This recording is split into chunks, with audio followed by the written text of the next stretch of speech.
Eddie Hearn. Steve, I'm worrying about you because you've got a lot of people working for you now, you know, and that's a sign that you're becoming very successful. Have you checked the views, Eddie? I know. In your interviews this last few weeks? But you know why? Because I'm a fucking star. That's why.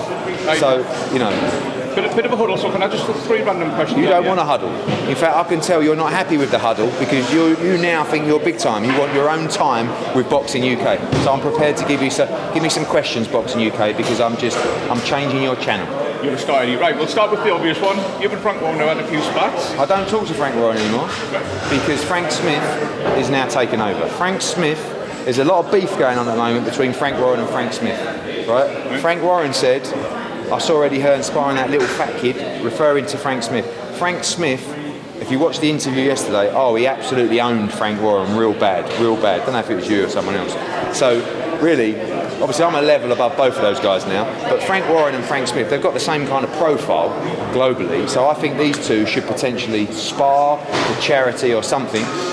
I mean, Frank Warren just saw his viewing figures on BT for the Avanesian show. I think it was about 6,000 people watched that Avanesian fight. Absolutely dreadful. So Frank Warren and him, I think it's a good match-up at the moment, and I think this back and forward between them is going to grow. Have you heard of the app What 3 Words? The what? There's an app called What 3 Words. No. And it's a location app. And Frank Warren's obviously used What 3 Words to describe Frank Smith.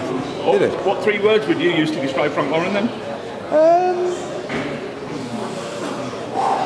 Like angry,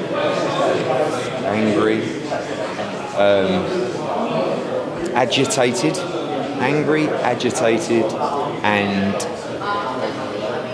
like, don't want to be rude. Angry, agitated, and like a bit sad. Like, I don't know. Like, I don't want to say sad, but like I feel like he needs a cuddle. You know? But I've never met him. But I just feel like... On, Eddie. Yeah. Will you two ever work together? Because that's the criticism. Yeah, no problem. Listen, I get on... You know, Francis, his son, we've done fights together. I'm sure he don't particularly like me, but I think he's all right. We get on, we've had a beer together, like, no problem. But I just feel like someone's got to give him a cuddle. Maybe Frank Smith can give him a cuddle. That's a good thing. Because Frank Smith looks like he's a great cuddler. I mean, he's quite porky. Have you seen him lately? As Frank Warren said, I just think maybe we could get a bit of peace between them, get Frank Smith to give Frank Warren a cuddle, and that will relax him, and then we can start actual conversations. Eddie, Martinez says that Kiko Martinez says the loser of this fight, he said to his family he's done. He thinks Warrington's done if he loses. What do you think? I agree, and I think Josh, not saying Josh is nervous about the fight, because I don't think he is, but I think he's nervous about the ramifications because Josh Warrington only really wants to perform at world level. If he loses this fight, it's a long way back to get another shot. So I think he's put the pressure on himself, and I think that's given him a great camp because I think he looks in tremendous shape, and I think he really wants it. And I think if he doesn't win, I think his career's over. And I think that if if Kiko Martinez doesn't win, I think his career's over as well. I've been saying that a lot lately about fights. Like I said it about Ryder Jacobs as well, and it depends. I'm not saying they couldn't have other fights, but where they want to be competing, I think all of a sudden that wouldn't be possible anymore.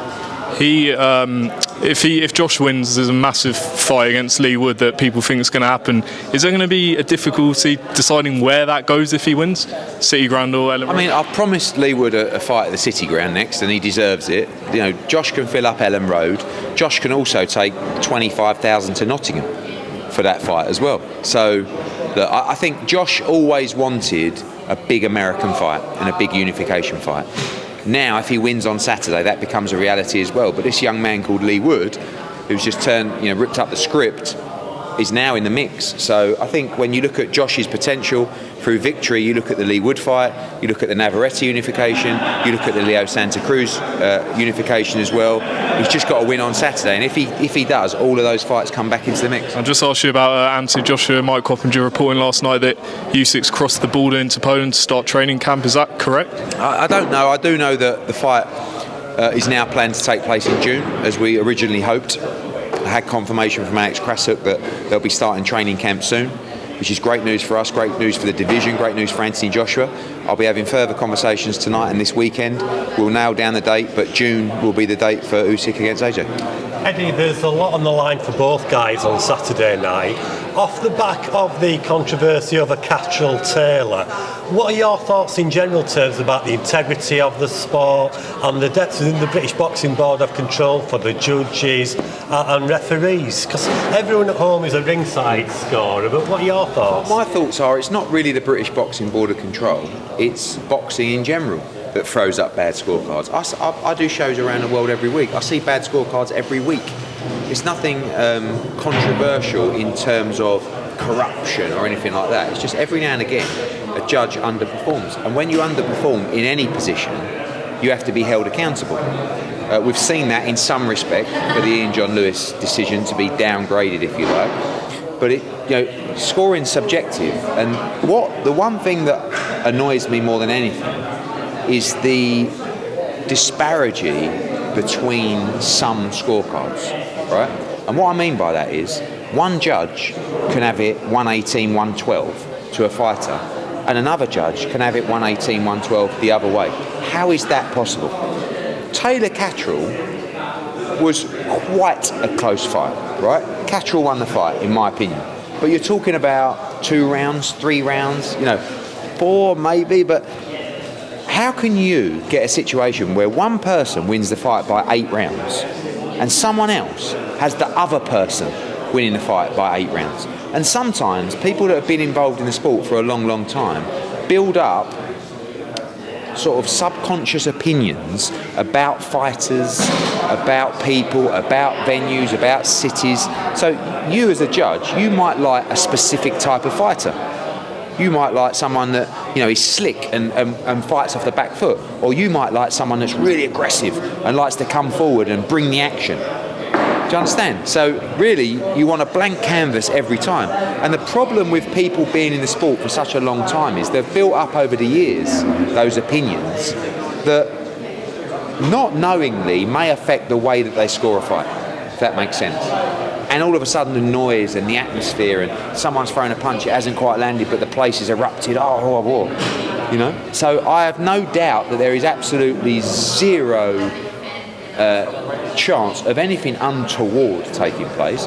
Just sometimes people are getting scorecards wrong. And when they do, they have to be held accountable. That's the key. And I want to see a new flow of officials coming in. I think that's something that commissions and the board have got to work harder to do. There needs to be some kind of system in place. But let's be honest, no one's out there at the moment going, do you know what I want to do for a living? I want to be a boxing judge. Or no young people are saying, that's not true actually, but no young people are saying, I want to go on and do this, because there's no system in place.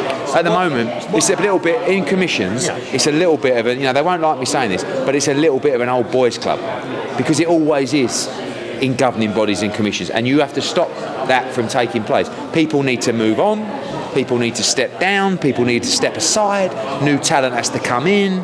But it's very difficult to get someone involved. People talk about ex-fighters. Let me just ask you a quick question there then, Eddie. What role have the promoters like yourself and the broadcasters got to play in this? Because to a large extent, you're driving the sport from a financial and publicity point. We have no say in the officials for a fight.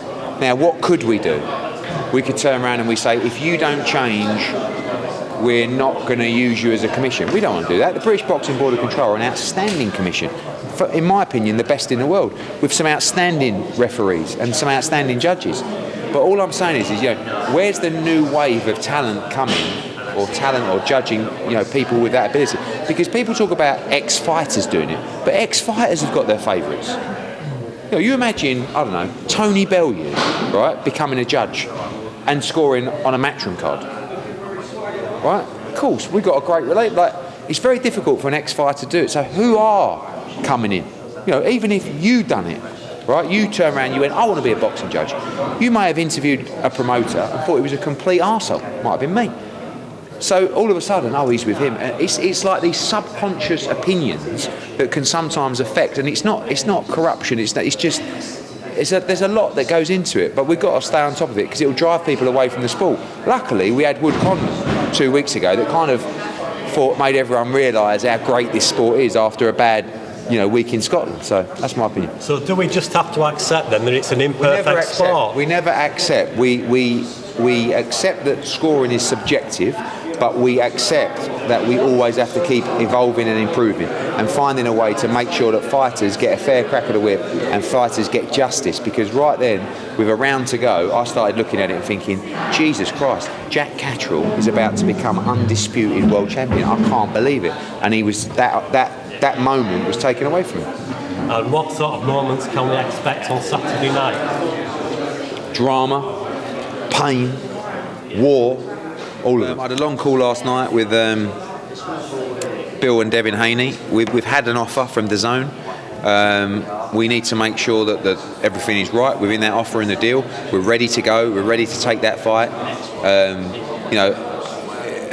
I don't want to wind the other team up, but we did sort of get it, 24, 48 hours ago, and they're like, right, now you've got it, hurry up. So, oh great, we've been waiting for about 3 months for this fight, and now Lomachenko won't take it. It's over to us, is it? But that's okay. We'll take this fight. The offer is well below what I believe this fight is worth to Devin Haney, but he's a guy that wants legacy, and he believes he can win this fight, and if he does, he becomes undisputed world champion. So he's doing it because this is the fight to take. Yeah, quick one on AJ's change of demeanour recently. He's been going at it on Twitter with Joe Joyce and whatnot. I mean, have you sensed a difference in him recently? I just think that he's sort of got to that stage and age where he cares less. I think coming through the system, he was kind of moulded into this ambassador and corporate machine and role model in the sport, which he is. But as he's got older, he cares less about what people think or what he says. So I think you're just seeing, you always had a real AJ, but you're seeing a raw AJ. And I just think he's having fun with it. He enjoyed that, and he's saying, I want to do that more. Maybe as well. No, I just think he's going, I'm going to start enjoying myself rather than doing this and doing this and doing this. And I think he's going to enjoy behaving like that, and I think it's going to help his performance as well.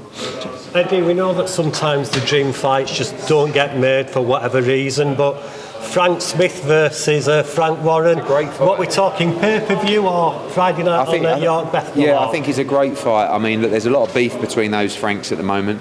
Like I said earlier, very similar in terms of profile, those two. And I don't know, it's a 50-50. Is it pay-per-view? That's a I don't know. Look, controversial Frank's one. getting on and Frank Smith isn't very good. So it is a 50-50 co-promotion. I mean, who has probably 60-40 Frank Smith for the split? But love to see it. Love to see it. Frank said you should fight Thor. Thor, fuck that. I've got a broken finger from Frank Smith. I'm done. He's taking credit for that. Yeah, he is because I hit him on the elbow. That's it. But it shows how tough I am.